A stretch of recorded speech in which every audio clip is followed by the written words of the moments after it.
All right, for your Unit 3 Hatdraw, we're talking about movements of the trunk, and you could think T-spine and down, and then you could think of the movements of the cervical spine or the neck.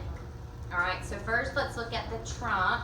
So we have flexion, extension, and then that's hyperextension. Remember to distinguish, if you're dealing with a medical professional, they would call hyperextension something where you'd be hurting yourself. Okay. For fitness professionals, we call that hyperextension, but that's a perfectly normal range of motion that you would want to train your client to be able to do successfully and safely.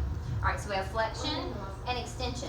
That's going to be a sagittal plane movement, and the way that we've set up this form, you're going to be able to select. You'd go to trunk flexion, that section of your form, and as you start to fill out that section, and that would be if I told you that was the action that you drew, you would actually decipher whether it's a bilateral movement, a unilateral movement to the same side, a unilateral movement to the opposite side. You would have a separate question where you would answer that. Because for flexion and extension, remember that's a sagittal plane movement, so you have no unilateral action there. You have no one-sided action there. It's straight up in the middle, okay? So that's a sagittal movement, both of those flexion and extension with a medial lateral axis. Now we have lateral flexion, which is going to be frontal plane, anterior-posterior axis, okay? We also have rotation.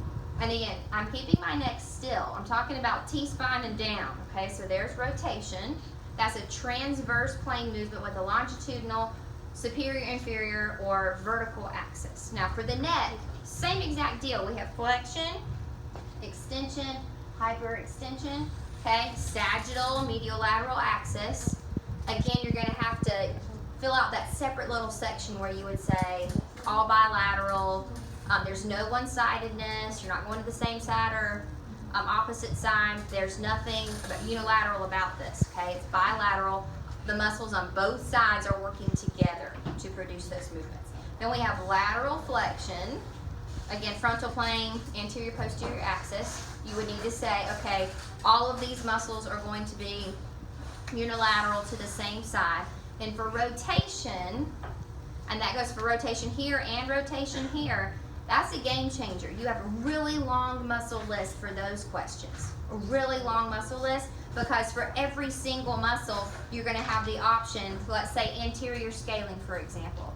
Anterior scaling bilaterally.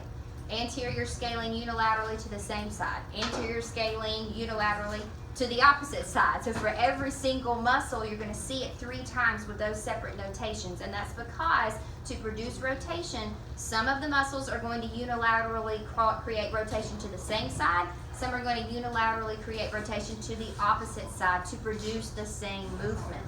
All right, so you've got to be very, very careful as you're going through each of those. Make sure that you have a scratch sheet of paper. You'll show either me or Miss Yarborough that you're not cheating, blank sheet of paper, but you need to make your muscle list and then match those as you're clicking each muscle when you're taking your Hatdraw. If you end up getting rotation, you're really going to need that. So go ahead and have your scratch paper when you pull up your form and you start to take that test. Hope that helps. I'll see you soon. Bye.